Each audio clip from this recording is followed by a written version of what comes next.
kapansanan ka daw na kailangang may paggamot. Ano bang? Ano po, sa puso. Sa puso? Opo, lumalaki po. Opo. Heart enlargement. Heart enlargement. Simula kailan mo na ano ito? Since grade 8 po. Grade 8? Opo, hanggang ngayon, first year college. Nararamdaman mo para sa magulang mo? Nararamdaman mo nahirap na sila? Huwag mo payakin na masyado at mga Naawa lang po.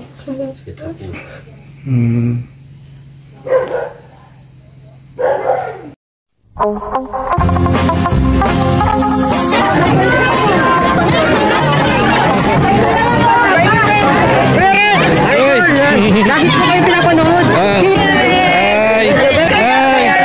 Sinundan ko kay Kuya Man. Kuya Man,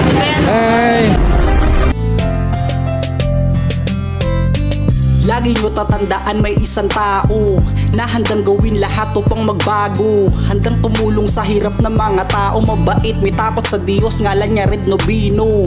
Yan, mapagpalang hapon mga kalingap. At habang tayo ay nanguha ng suso, sinamahan tayo ni Kapobreng Layason. Kapobreng Layason. Yan. Na napag ano natin na may channel din pala si Kuya, no? At siya po ay scouter natin na may ni-repair nga siya na may sakit daw na magandang babae. Kaya hindi tayo nagdalawang isip, nagpasama tayo kila Probinsyano 2.0, Daddy Dona, Pating Risa, nagpasama tayo at alamin natin ang istorya. Ano pangalan niya, Kuya? Si Miss Christine po. Miss Christine. Ayan, punta natin si Christine. Opo. Sa pong bahay ni Christine. Miss Christine. Tao po. Opo. Hindi makaabala ng isang saglit lang. Paano? Hi. Christine, ako si Kuya Red. Red Nobino. Ayan. Nasabi sa akin ni Kapobreng Layason na mayroon ka daw may kapansanan ka daw na kailangang may paggamot. Ano bang? Ano po, sa puso. Sa puso? Opo, lumalaki po. Opo. Heart enlargement. Heart enlargement. Simula kailan mo na ano ito? Since grade 8 po. Grade 8? Opo, hanggang ngayon, first year college. So nag-aaral ka ngayon? Opo. So, sinong nagpapagamot sa'yo? Magulang ko po. Magulang mo? Opo, since grade 8 po hanggang ngayon, meron pa din. Hindi pa rin po na-address. Anong sabi ng doktor? Gagaling daw? May once daw pong gumaling. 18 years old. Pero 18 na po. Pero hanggang ngayon wala pa rin po. Sabi niya po, diretso na lang daw po yung pagpapaturo. Para daw po mas madaling maagap. Ito po tayo sa anday. Sorry, pasensyahan niyo na po ang dahin namin. Medyo Dito ang bahay niyo. Opo. Ay, kawawa ang bahay nito pali. Pasensya na po kayo ha. Kayo pasok.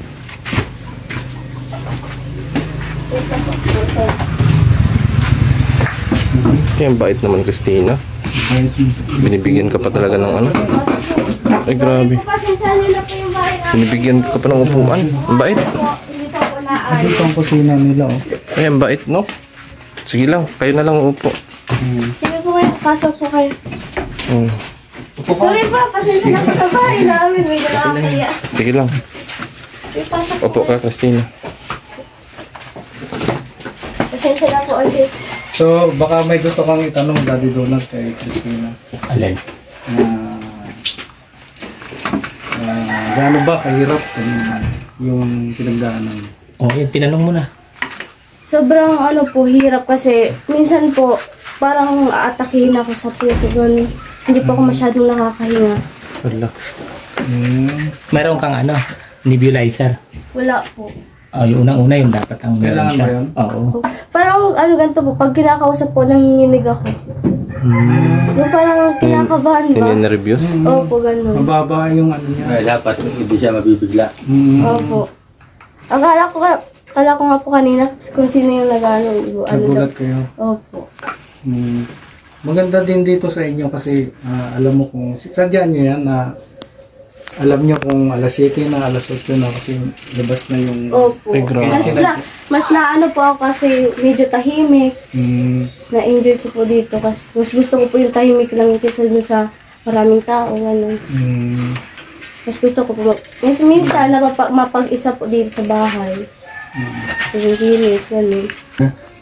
So yun, Christine ano? Christina po. Christina, anong kurso mo ngayon sa college? Hospitality management po. Hospitality? Opo. Ano ibig sabihin? Parang ngayon ko lang narinig yun. Ikarim yata yan. SRM. Ay. SRM. Binago na kasi. Hospitality. Dati SRM. Yun din po ang course ko nung grade 12. Grade 12. Opo. College ka na. College ka na. First year college.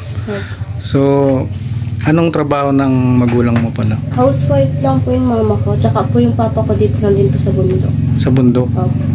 Wala man po silang masyadong trabaho. Dito lang talaga. Anong ginagawa ng papa mo?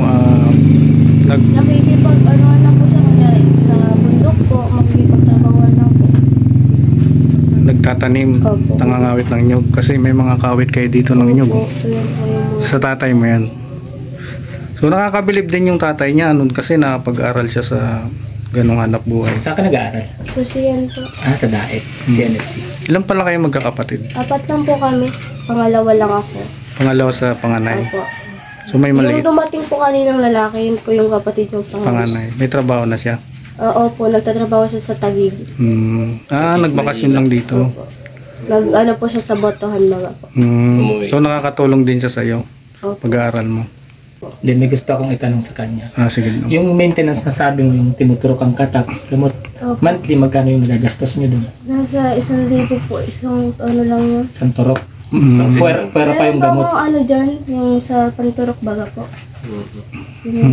Saan ka tinuturo ang balikat? DIY na Hindi lang. po pwede sa balikat kasi daw mas masakit daw po. Saan? Sa ganito po. Sa pigi. Opo. Sanay man na po ako since grade 8 hanggang ngayon. Pwede pala yun. Ano man na po, medyo. Kayo na nagtuturo? Hindi po. Dadalhin sa nurse? Opo, may ano si doktora. Dadalhin nyo doon? Sa ano po ako nagpapaturok sa Leon Hernandez.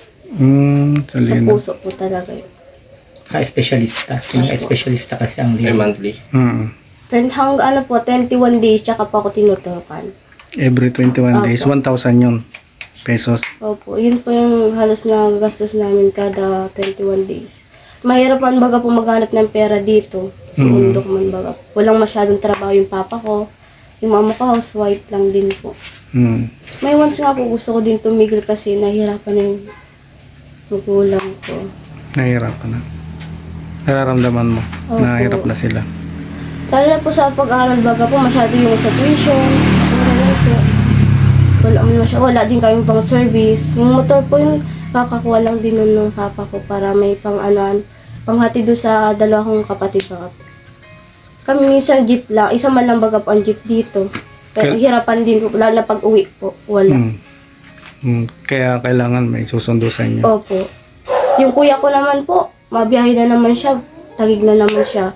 Eh ako, pag school na, wala nang mahatid, masundo. Kasi yung papa ko nagtatrabaho din po. Para bigyan natin ng idea yung mga manonood sa channel mo. Pumunta tayo dito kanina, di ba? Nalayuan kayo. Ay ako kasi sanay na ako, pupunta ko dyan sa San Vicente. May barangay San Vicente dyan sa unahan, Lupi. Ayan, kung gaano po siya kalayo, siguro mga nasa 16 kilometers na kasi yun eh. Plus 9, 26, nasa 26 no? Kilometers, 26 kilometers, ganun kalayo sa sentro ng Daet, ng bahay nila. Si Pading, ano masasabi mo sa istorya ni ano? Yun naman ano ko. Simula nung tinurukan ka Christina ng yung pangpaturok na panggamot mo. May improvement ba doon sa gamot na yun? Meron naman po nawawala yung ng puso ko, baba po. At saka napapansin ko sa'yo kanina kapag parang emotional ka na pinipigilan mo lang na Ano mo lang. ano ang anoran mo. Bakit ka naging emotional?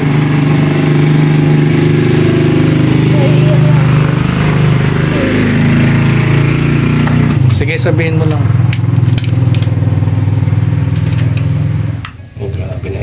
Christina. Ang gandang bata, no? Hirap ka na ba sa ano? Sa nararamdaman mo para sa magulang mo? Nararamdaman mo na hirap na sila? Sorry. Huwag kang payakin na masyado at Naawa lang po ako sa mga.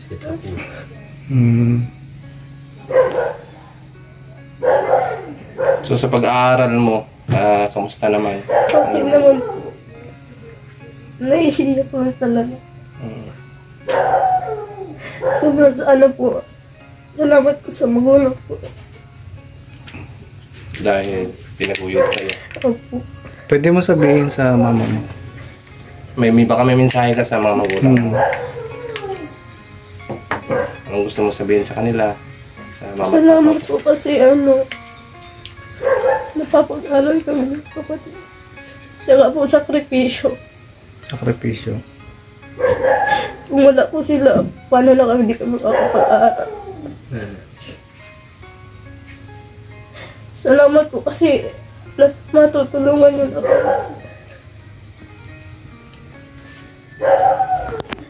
Ang hirap po pag may sakit talaga.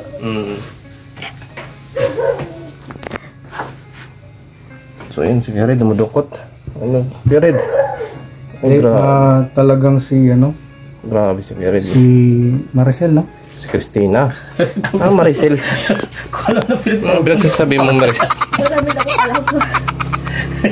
Ayan. Grabe si Tamawa Jared. na siya. Hindi po.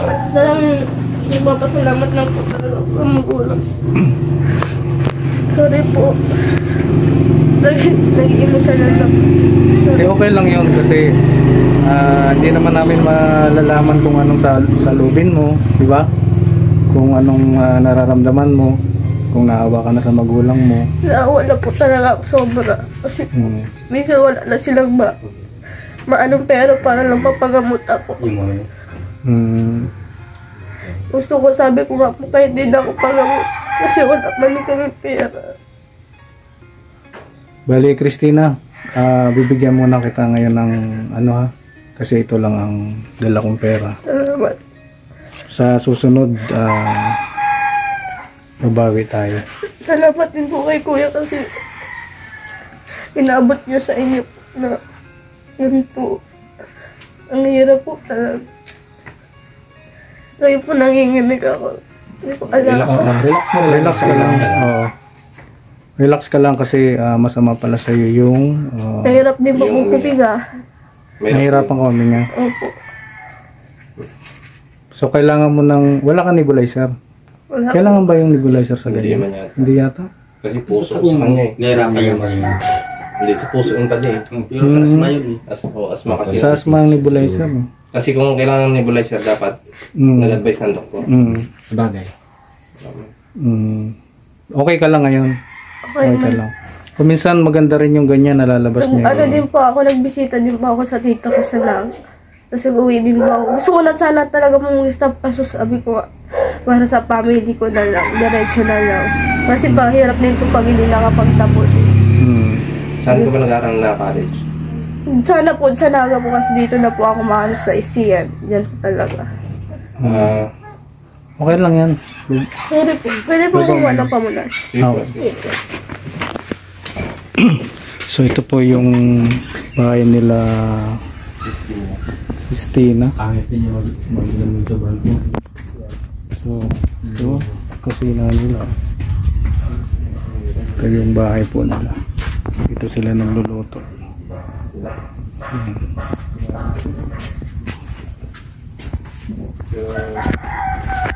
Sa'yo, hindi ka magang pagod.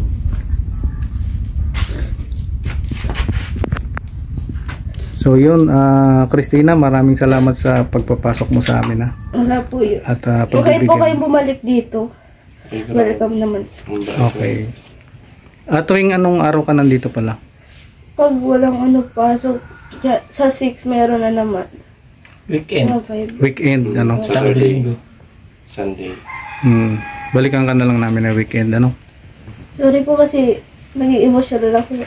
Yes lang yun. Okay lang yun. Mabuti Thank you nga. din po sa inyo kasi Nakapunta kayo dito kahit malayo po.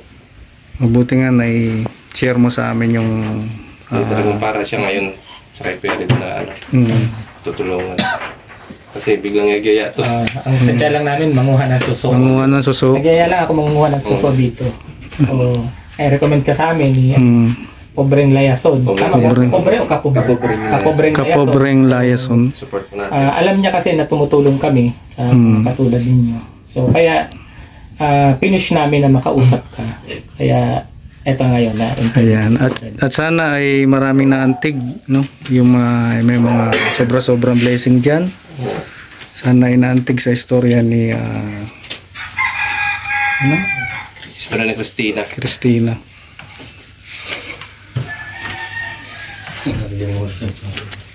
So yun, maraming salamat po sa mga susubaybay sa ating channel at sa tulong po ng mga kasama natin nila Probinsyano 2.0. Maraming salamat pa din. Support po. Ayan, at Salamat po pala sa inyo. Pagpunta po din, salamat po sa pagtulong niyo po sa akin pagbigay nito kahit maliit naman. Appreciate ko po masyado. Salamat po. ayan. Maraming salamat ulit sa pagbibigay mo ng Sige, Ano mo? Ingat po kayo pa uwi. Ayaw mo, babalik kami dito. Ha? Salamat po. Salamat, Christina. Madala kami bigas. Thank you po.